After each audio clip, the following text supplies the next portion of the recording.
எல்லோருக்கும் வணக்கம். இன்றைக்கி கமகமன்னு மொறுமொறுன்னு மசால் வடை எப்படி செய்யலாம் சொல்லிட்டு பார்க்கலாமாங்க. 3 மணி நேரம் ஊற வச்ச கடலைப்பருப்பு, அதோட பெருங்காயத்தூள், கொஞ்சம் மஞ்சப்பொடி, உப்பு, சோம்பு, சில்லி ஃப்ளேக்ஸும் தோல் உரிக்காத பூண்டு ஒரு 10 பல் சேர்த்து நம்ம கொரப்பாக அரைச்சி எடுத்துக்கணுங்க. தண்ணியெலாம் சேர்க்கக்கூடாது. இந்த பதத்துக்கு அரைச்சி எடுத்துக்கலாங்க. இதுவே போதுங்க. இப்போ நம்ம பாத்திரம் மாற்றிடுவோம்.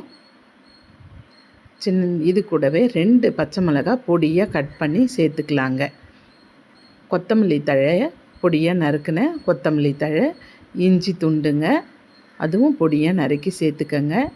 வெங்காயமும் நல்ல பொடியாக இருக்கணுங்க. 2 வெங்காயம் பொடியாக கட் பண்ணி சேர்த்துருக்கேன். நல்லா கலந்து கொடுக்கணுங்க. உப்பு பார்த்துக்கங்க, பத்தலைன்னா சேர்த்துக்கலாம். இந்த கலவையை நம்ம சின்ன சின்ன உருண்டைங்களாக பிடிச்சி வச்சிருந்தோங்க. அப்போ தான் நம்மளுக்கு ஈஸியாக இருக்கும் வடை தட்டி போடுறதுக்கு.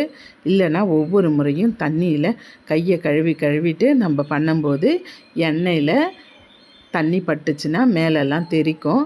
அதனால் இந்த மாதிரி உருண்டை பண்ணி வச்சுட்டு நம்ம தட்டி போட்டு எடுக்கிறதுக்கு ஈஸியாக இருக்குங்க. இந்த மெத்தடை ட்ரை பண்ணி பாருங்கள். இப்போ கடாய் வச்சுருவோம். எண்ணெய் நல்லா சூடாகட்டும். சூடான பிறகு சிம்மில் வச்சுட்டு வடையை போடுங்க. அப்புறமா நம்ம ஹை ஃப்ளேமில் வச்சுக்கலாங்க. இந்த மாதிரி ஒன்றா போட்டு விடுங்க. பொறுமையாக போட்ட வடையை பொறுமையாக திருப்பி கொடுங்க. நல்லா 2 பக்கமும் செவந்து பொன்னிறமாக வரணுங்க. நல்லா செவந்து வரட்டுங்க. நல்லா கமகமன்னு வாசமான மசால் வடை.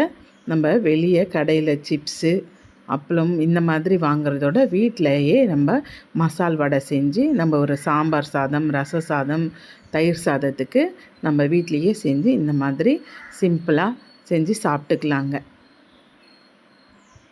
மொத்த மாவுலேயும் வடை போட்டு எடுத்தாச்சு. இந்த மாதிரி நீங்களும் ட்ரை பண்ணி பாருங்கள். உங்களுக்கு இந்த வீடியோ பிடிச்சிருந்துன்னா லைக் பண்ணுங்கள், ஷேர் பண்ணுங்கள், கமெண்ட் பண்ணுங்கள். மறக்காமல் சப்ஸ்கிரைப் பண்ணுங்கள். திரும்பவும் அடுத்த வீடியோவில் பார்க்கலாம். நம்ம சேனலில் வாழைப்பூ வடை போட்டிருப்பேன், பாருங்கள். அடுத்த வீடியோவில் பார்க்கலாம். தேங்க்யூ.